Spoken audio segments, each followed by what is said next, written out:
जब स्ट्रेस होता है, डिप्रेशन आता है, डर लगता है, क्योंकि होता क्या यस है कि एक लेवल पे फियर फियर आप पे हावी हो जाता है कि यार मुझसे नहीं होगा, मैं नहीं कर पा रहा हूँ, मुझे याद नहीं हो रहा है, चीजें पढ़ रही तो भूल जा रही हूँ। तो ऐसे सिचुएशन में आप उसको कैसे कॉप अप करते थे, फाइट बैक करते थे?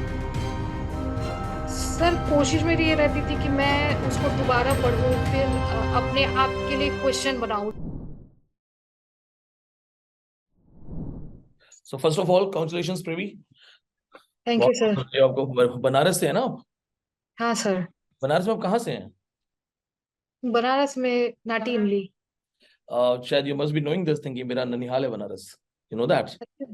No sir.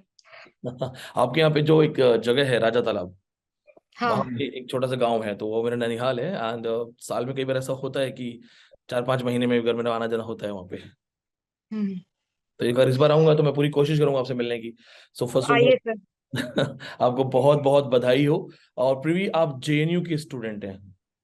हाँ सर। आप जेएनयू में किस कोर्स में हैं, किस क्लासेस में हैं? अब मैंने खत्म कर लिया है अपना कोर्स, मास्टर्स में थी सर।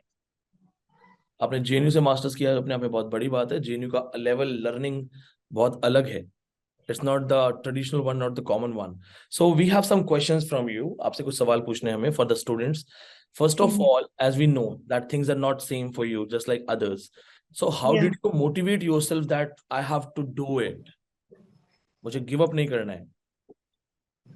सर, मैं रेगुलरली बैठती हूँ, पढ़ने कोशिश करती हूँ अपने तरीके से। मेरा जॉज और कर्जवेल दो सॉफ्टवेयर हैं, उनकी मदद से मैं सारे पीडीएफ पढ़ती हूँ, और जो ऑडियो आप देते थे उनको सुन के मैं नोट्स बनाए थे बहुत सारे।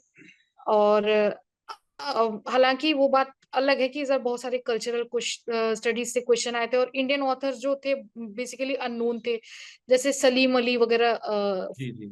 एक सलीम अली का क्वेश्चन आया था, शायद फॉल ऑफ द स्पैरो ऐसे कोई बुक थी उनकी।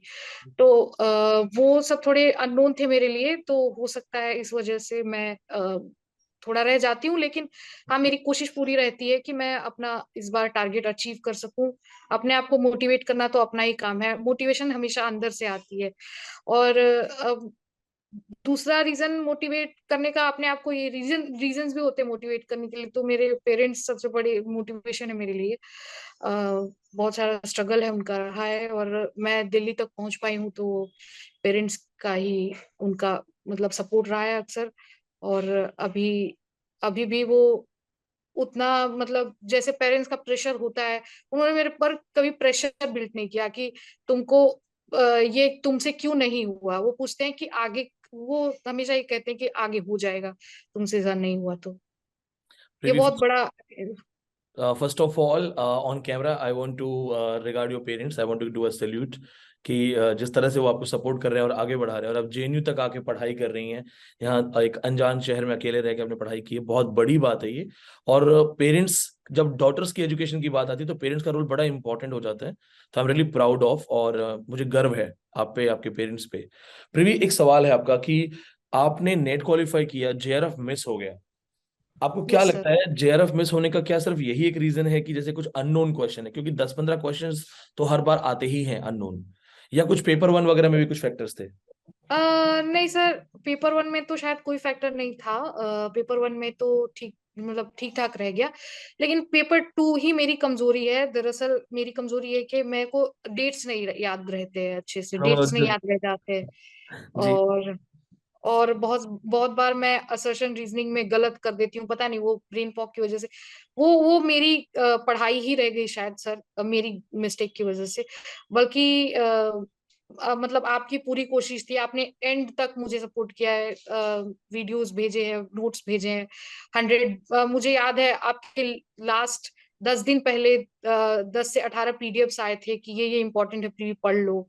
तो हो सकता है उनमें मेरी कुछ कमी रह गई हो, बाकी तो सर नेक्स्ट टाइम तो है ही टारगेट की मैं अचीव करूंगी जेआरएफ।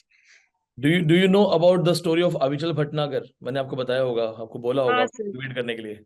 हाँ सर। अविचल ने भी नेट नेट और फिर जेआरएफ टॉप कर दिया था। तो हम्म। आपके 2 नेट हो चुके हैं, राइट? दो नेट हो चुके हैं, और तीसरी बार में जेआरएफ हो जाना चाहिए सर। पिछली बार हो में जाए। सिर्फ जेआरएफ नहीं, जेआरएफ टॉप, जैसे अविचल भटनागर ने रिकॉर्ड बना दिया था। Privi can do it, Privi कर सकती है इस चीज को। और जहाँ पे आप एक चीज ये आप जानते भी हैं कि जहाँ हमारा कोशिश होता है कि हम स्टूडेंट को थोड़ा पर्सनल टच अपनी तरफ से दे सकें, जरूरत पड़ने पे हेल्प कर सकें।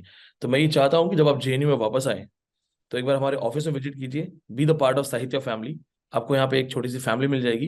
एंड मोर ओवर हम दोनों का ननिहाल सेम है, मतलब आपका घर और मेरा ननिहाल। तो वैसे भी आप मेरे लिए एक रिलेटिव बन जाती हैं। एक सवाल है आपसे सबके लिए, सभी स्टूडेंट्स के लिए, जब स्ट्रेस होता है, डिप्रेशन आता है, डर लगता है, क्योंकि होता क्या यस। है कि एक लेवल पे फियर फियर आप पे हावी हो जाता है कि यार मुझसे नहीं होगा, मैं नहीं कर पा रही हूँ, मुझे याद नहीं हो रहा है, चीजें पढ़ रही तो भूल जा रही हूँ। तो ऐसे सिचुएशन में आप उसको कैसे कॉप अप करते थे, फाइट बैक करते थे? सर कोशिश मेरी ये रहती थी कि मैं उसको दोबारा पढूं, फिर अपने आप के लिए क्वेश्चन बनाऊं, जैसे कि किसी ऑथर की बुक का नाम बहुत टफ है, कोई सी बुक ऐसी है और उसका ऑथर है, मतलब अ, कोई ऑथर है और उसकी बुक बहुत टफ है, तो उस बुक का नाम तो मुझे नहीं याद होता था, लेकिन मैं एक निमोनिक्स बना के चलती थी कि ये वाली बुक का ऑथर ये हो सकता है। इस बहुत बढ़िया। तरीके से मैंने किया, याद करने की कोशिश। बहुत बहुत बहुत बढ़िया। अच्छा, एक सवाल मुझे आपसे और पूछना है प्रीवी, क्या लगता है आपको नेट जेआरएफ का पैटर्न जो है वो ट्रेडिशनल है या बदल गया बहुत ज्यादा? सर बहुत ज्यादा इवॉल्व हुआ है पैटर्न, तो बहुत ज्यादा, क्योंकि पहले के क्वेश्चन पेपर आप देखते हैं आज से, मान लीजिए 2004 में, तो बहुत इजी मुझे लगता है था उस टाइम पे क्रैक करना नेट या जेआरएफ। आपको बहुत सारे क्वेश्चन आपके टिप पे होते थे कि बहुत सारे क्वेश्चन जो है बहुत बेसिक्स है, इस बार भी बहुत सारे बेसिक क्वेश्चन आए थे, लेकिन जिस तरीके से असर्शन रीजनिंग आ रही है अब नेट जेआरएफ में, तो उस हिसाब से हम लोग को एक बुक की केवल समरी या फिर उससे संतुष्ट नहीं होना पड़ेगा, थोड़े कुछ जो कल्चरल स्टडीज वगैरह के जो न्यू कंटेम्पररी टॉपिक्स हैं उनको अच्छे से पढ़ना होगा ये। मैं प्रीवी आपसे बात करते करते चीजें नोट भी कर रहा हूँ, मेरी अपनी भी लर्निंग शुरू हो रही है क्योंकि मैं भी सीखता हूँ। प्रीवी, इस बार जब रिजल्ट से पहले पेपर हुआ तो हमने देखा कि बहुत सारे रिव्यूज आए पेपर के। तो बहुत सारे बच्चों का ये कहना था out of the syllabus, out of the context, out of the world. कुछ बच्चों के तो ऐसे इमोशनल मैसेज थे कि सर समझ नहीं आ रहा है क्या पढ़ें, कहाँ से पढ़ें। वहां पे मैंने एक स्टैंड लिया था, मैंने एक बात बोली थी कि ये इजी टू मॉडरेट है, बट पता नहीं मुझे तो टफ नहीं लग रहा, मैं तो टफ नहीं मान रहा। तो मेरे बहुत सारे, कल मैंने स्टूडेंट से भी इंटरव्यू जब किया तो उन्होंने भी कहा कि सर टफ तो नहीं था हमारे लिए। तो जो शायद उन बच्चों के पास गाइडेंस नहीं है, तुमको टफ लगा होगा। आपका क्या टेक है, आपको क्या लगता है? क्वालिफाई आपने कर ही सर लिया है। मेरे लिए question paper moderate to tough है, क्योंकि जब आप किसी टेक्स्ट के लिटरेरी एनालिसिस में डीप जाते हैं तो आपको ये याद नहीं रहता कि कौन सी डेट, बुक की पब्लिकेशन डेट कौन सी है। जी। अब क्रोनोलॉजिकली आपको बुक को अरेंज करने का क्वेश्चन आ जाए तो फिर मतलब बहुत थोड़ा कंफ्यूजिंग हो जाता है कि आप कौन सी बुक को पहले रखेंगे, और डेट्स दरअसल आपको याद नहीं रहते हैं। अब जी। जैसे बहुत सारे मॉडर्न नॉवेल्स हैं वो 20th सेंचुरी में लिखे गए हैं, 4 नॉवेल्स आपको ऐसे दे दिए गए हैं कि वो जो 20th सेंचुरी में ही लिखे गए हैं, तो आप उनकी एक एक डेट याद रखेंगे ये पॉसिबल नहीं है, या फिर आपको एक की डेट हो तो तीन को गेस कर लें ये भी पॉसिबल नहीं है। ये कल मुझे गुजरात लगता सेट का है। जो पेपर हुआ था, अभी गुजरात सेट का पेपर हुआ था, उसमें क्वेश्चन आया था, टीएस सेट के 4 वर्क्स आए थे, family reunion, confidential clerk, 2 works और थे जो कि काफी मतलब साइड में हटके हैं। तो उनका चारों का क्रोनोलॉजिकल ऑर्डर पूछा गया था। और मैं कल स्टूडेंट्स को ये डिस्कस कर रहा था पेपर गुजरात सेट का, कि देखिए, people will go for wasteland, people will go study hollow men, Prufrock, या मर्डर इन द कैथेड्रल, लेकिन ये एलिट की ही 4 किताबें हैं और उनका क्रोनोलॉजिकल ऑर्डर है। तो वो इस तरह से क्रोनोलॉजी बहुत इंपॉर्टेंट है। This is one of the reason मैं date oriented questions, rapid fire, 10 second में आंसर करना, इसलिए मैं कहता था ना लाइव क्लास में जल्दी जल्दी आंसर करो, कोशिश करो, क्योंकि हमें हाँ शार्पेस्ट होना है। तो अभी एक मेरा अंतिम सवाल और है आपसे, अगर जैसे आपको हम पूछें कि आप हमारी क्लासेस में हैं, आपने नेट किया है, आप हमारी क्लासेस को 10 में से कितने नंबर देना चाहेंगे? ऑनलाइन क्लासेस में थे आप, तो 10 में से कितने नंबर देना चाहेंगे आप? सर मैं 8 देना चाहूंगी ऑनेस्टली, क्योंकि 8 या 8.5, क्योंकि आपका मतलब आपका कोई भी ऐसा टॉपिक है जो आप नहीं छोड़ते हैं, मतलब कोई भी ऐसा टॉपिक नहीं है जो आप पढ़ाते नहीं है, सब कुछ आप पढ़ाते हैं। लेकिन कुछ मुझे लगता है कि कल्चरल स्टडीज वगैरह में थोड़ा और वर्क कर लिया जाए तो वो अच्छा रहेगा, क्योंकि बहुत सारे क्वेश्चन जैसे इस बार एक क्वेश्चन आया था कि Canada multiculturalism act was passed in which year. तो ये सब मतलब जो कल्चरल स्टडी से रिलेटेड है वो थोड़ा अच्छे से और ध्यान दिया जाए, बाकी मतलब जो कंटेम्प्रेरी टॉपिक्स है मॉडर्न फिक्शन तो आपने ऑलरेडी पढ़ाया था, बहुत सारे मॉडर्न नॉवेलिस्ट 100 आपने लिस्ट दी हुई थी, और आपने ऑलमोस्ट एवरीथिंग कवर किया था। लेकिन कल्चरल स्टडीज में मुझे लगता है थोड़ा सा और हम लोगों को साथ में काम करने की जरूरत है। डीयू जेएनयू में भी जो स्टूडेंट्स पढ़ते हैं उनको भी इतना तो डीप नहीं पढ़ाया जाता है जितना डीप नेट में आता है, लेकिन हाँ हम लोग कोशिश कर सकते हैं एक बार कि हम करें, मतलब आगे बढ़े। जब आपने ये बात बोली ना कि 8.5 है और उसके बाद सिर्फ रीजन कल्चर स्टडीज का था, तो आई स्टार्टेड स्माइलिंग। जानते हैं क्यों? क्योंकि ओनली जेएनयू स्टूडेंट ये बात कह सकता है। एक्चुअली प्रीवी कल्चर स्टडीज जब शुरू हुआ था ना इंडिया में, तो जेएनयू में ही सबसे पहले शुरू हुआ था। जेएनयू फर्स्ट डिपार्टमेंट में से एक है। कल्चर स्टडीज बहुत वाइड है। तो अब हो क्या रहा है कि हम लोग भी ना, वो हमारे लिए भी बहुत सारी नई चीजें हैं। हाँ ये जरूर है, जैसे आपको मैंने बोला था कि मैं चीजें नोट कर रहा हूँ, मैं भी सीख रहा हूँ। तो जो 10 में से 8.5 आपने मुझे दिया, 8.5, बाकी जो 0.5 कल्चर स्टडीज है, जो आपने कैनेडियन मल्टी कल्चर की बात है, ये इस बार हम और ज्यादा करेंगे। और हाँ, इस बार कल्चर स्टडीज से रिलेटेड डिस्कशंस में मैं आपको अपने साथ इन्वॉल्व करूंगा, ताकि आप जेआरएफ को टॉप कर सकें और मैं बाकी स्टूडेंट्स को भी बहुत अच्छा पढ़ा सकूं। मुझे आपकी हेल्प की बहुत जरूरत पड़ेगी। सी, हर वक्त अगर एक आदमी सीखने को रेडी रहे, तो वो अपने आप में अनबीटेबल हो जाता है। And I am proud of you. मेरे पास ऐसे स्टूडेंट्स हैं जो अपने अपने फील्ड में बहुत ही लेजेंडरी लेवल पे स्टडी कर रहे हैं। So I am proud of you. Privi, बस एक लास्ट सवाल है। कोई स्टूडेंट आपको इंडिपेंडेंटली पूछता है कि मैं नेट जेआरएफ क्वालिफाई करना चाहता हूँ इंग्लिश में, तो आप उसको क्या गाइडेंस देंगे? आप क्या बताएंगे कि कैसे पास हो सकता है? सर पहले तो आपको अपना विल पावर स्ट्रांग करना पड़ेगा कि आपको इस बार नेट लेके आना है, जेआरएफ लेके आना है। पहले से ही मेरा टारगेट ये रहा है कि मेरे को जेआरएफ तो लेके आना ही है, बट आपको एक टारगेट मतलब सेट करके रखना पड़ेगा, आपको एक गोल सेट करके रखना पड़ेगा, और उस पे आप कितना फुलफिल कर सकते हैं, उसको कैसे अच्छे से फुलफिल कर सकते हैं, उसके लिए आपको एक प्रॉपर स्ट्रैटेजी बनानी पड़ेगी।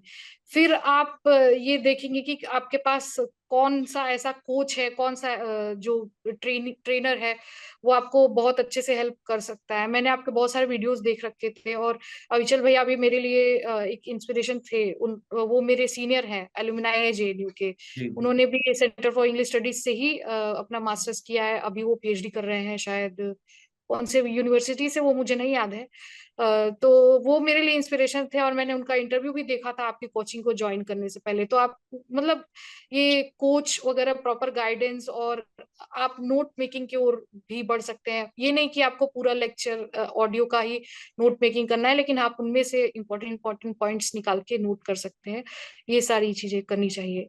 मतलब अपनी तरफ मेरे से आप लेक्चर्स के साथ साथ थोड़ा सेल्फ स्टडी भी अगर ऐड कर दें, तो फिर आपको कोई हाँ नहीं रोक सकता। और अविचल तो ऑलरेडी एक एग्जाम्पल है, और प्रीवी भी एग्जाम्पल है, और प्रीवी को एक रिकॉर्ड भी ब्रेक करना है अविचल का। So Privi, with this message that be ready to break the record. और जल्दी से हम लोग उस पर डिस्कस भी करते हैं कि हम कल्चर स्टडी में क्या क्या नया ऐड कर सकते हैं, क्या क्या नई चीजें हम डिस्कस कर सकते हैं।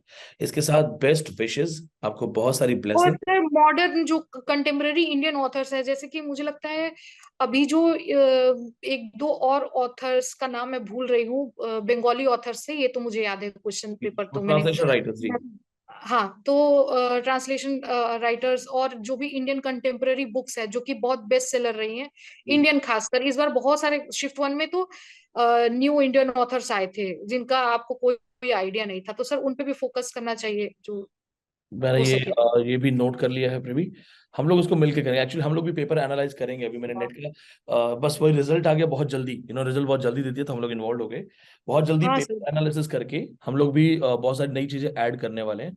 अभी परसों गुजरात सेट हुआ है, वो भी हमारे यहाँ पास है, वो भी स्टूडेंट्स को सॉल्व करना है। तो जितनी भी नई चीजें होंगी, I will promise, I am promising this thing, we will make sure.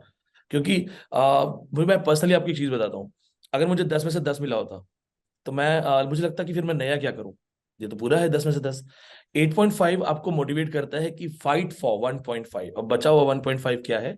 So there is still space to reform. So I do that. Best wishes to you Privi, बहुत अच्छा लगा बात करके। I am so proud of you once again. Sir आपको, मुझे date याद करने की स्ट्रैटेजी बता दीजिए आप। आप दिल्ली आओ पहले, जब हमारी डिस्कशन हुई थी कि आप दिल्ली आ जाओगे, तो उसके बाद I will make sure, I will personally help you in this thing. जैसे मेरी शार्प मेमोरी है और बहुत सारे डेट्स मुझे याद रहते हैं, आई विल मेक श्योर वो आपको भी याद हो जाए। We will do it Pravi, जल्दी मिलते हैं हम लोग। Thank you sir. God bless you Pravi, God bless you, take care. ठीक है, विदा लेते हैं आपसे। Thank you sir. Take care, God bless you.